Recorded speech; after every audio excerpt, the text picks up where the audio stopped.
फसाद कत्ल तअस्सुब फरेब मक्कारी। फसाद कत्ल तअस्सुब फरेब मक्कारी, सफेद पोशों की बातें हैं, क्या बताऊं मैं।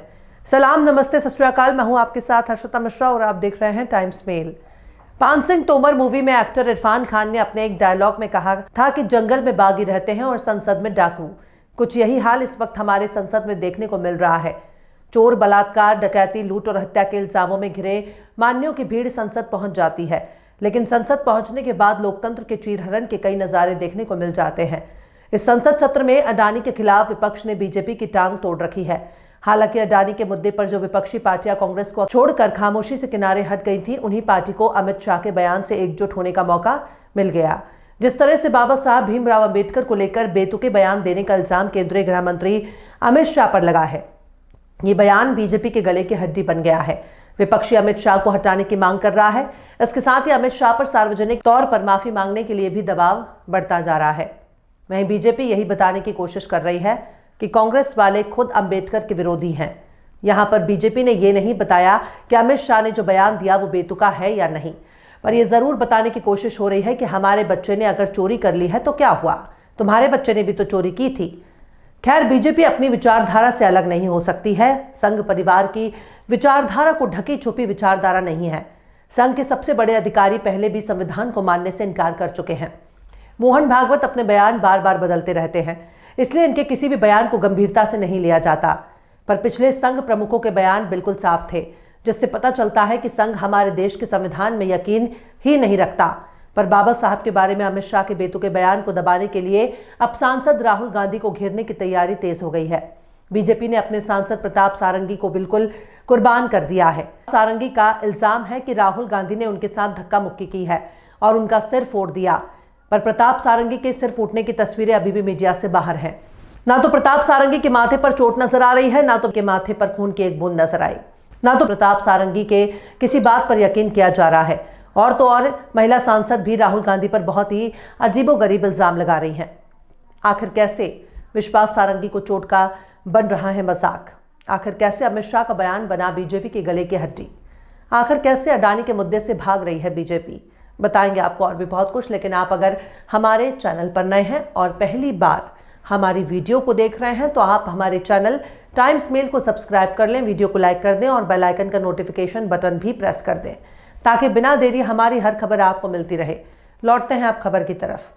बीजेपी बाबा साहब के अपमान मामले में जिस तरह से घिर चुकी है, उससे निकलने के लिए साम दाम दंड भेद को आजमाती नजर आ रही है।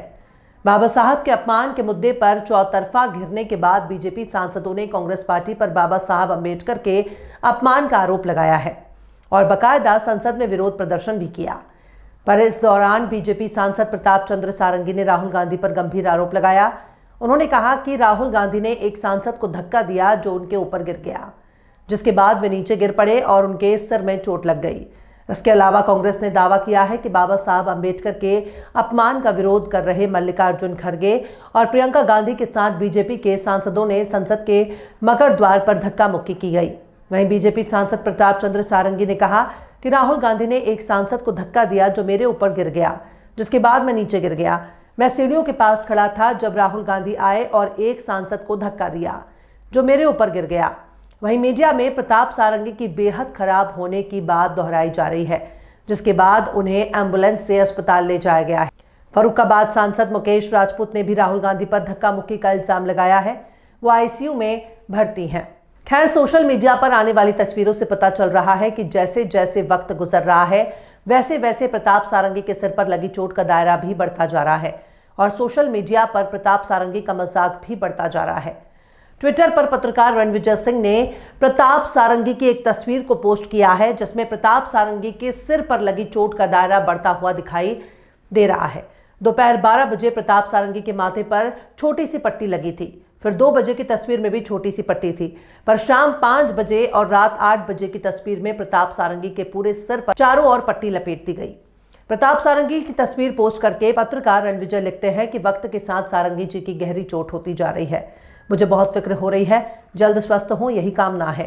प्रताप सारंगी की हालत इतनी नाजुक बनी हुई है कि उन्हें आईसीयू में भर्ती कराया गया है, जहां उनसे मिलने वालों का तांता लगा हुआ है।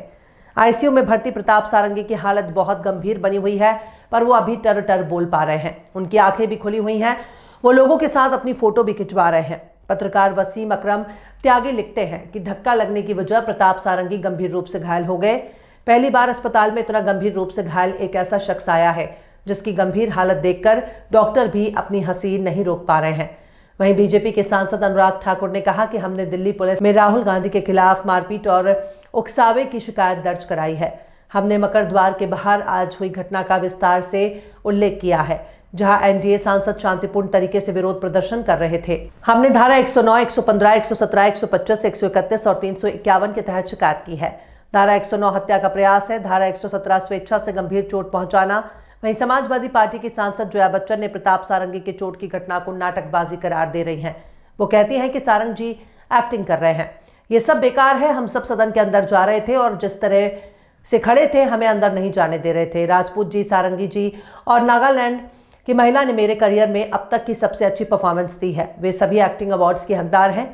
वहीं प्रताप सारंगी के बारे में दिलीप मंडल का एक पुराना पोस्ट भी शेयर किया गया है, जिसमें दिलीप मंडल ने लिखा कि मीडिया में जिन प्रताप सारंगी को त्याग की मूर्ति बनाकर पेश किया जा रहा है, वे जब उड़ीसा में बजरंग दल के प्रदेश संयोजक थे तभी कुछ रोगियों के बीच काम करने वाले ग्राहम स्टेन्स और उनके 7 साल और 10 साल के बेटों को उड़ीसा के क्योझर में जिंदा जला दिया था। इस मामले में प्रताप सारंगी से पूछताछ भी हुई थी। इलेक्शन कमीशन में दी गई अपनी एफिडेविट में इन्होंने जानकारी दी है कि 7 आपराधिक मामलों में इनके खिलाफ चार्जशीट हो चुकी है। खैर, दिलीप मंडल ने ये सारी बातें 2019 में कही थी। उस वक्त पक्के अंबेडकरवादी हुआ करते थे, अब वो संगी हो चुके हैं। बीजेपी के खिलाफ एक शब्द भी नहीं सुनना चाहते, पुराने ट्वीट भी डिलीट कर रहे हैं। पर इतना तो तय है कि प्रताप सारंगी को मुद्दा बनाकर बीजेपी अंबेडकर के अपमान को लेकर अमित शाह के मसले पर पर्दा डालने पर तुली है। पर इतना तो तय है कि इस बार बीजेपी के सामने एक मजबूत विपक्ष खड़ा है, जिससे सामना करने में बीजेपी बहुत दिक्कत हो रही है। बहरहाल, चलते चलते आखिर में अफजल इलाहाबादी ने भी क्या खूब फरमाया है, अब तो हर एक अदाकार से डर लगता है। अब तो हर एक अदाकार से डर लगता है, मुझको दुश्मन से नहीं यार से डर लगता है। फिलहाल इस खबर में बस इतना ही। इस खबर को आप हमारे साथी शम्स तबरेज की कलम से सुन रहे थे।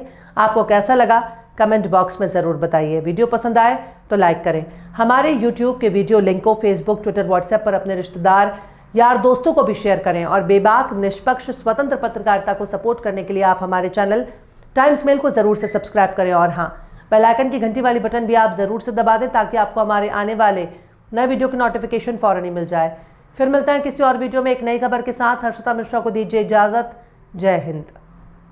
तो देख लिया आपने हमारे इस वीडियो को। हमें उम्मीद है कि आपने हमारे वीडियो को लाइक किया होगा और दूसरों को भी शेयर किया होगा।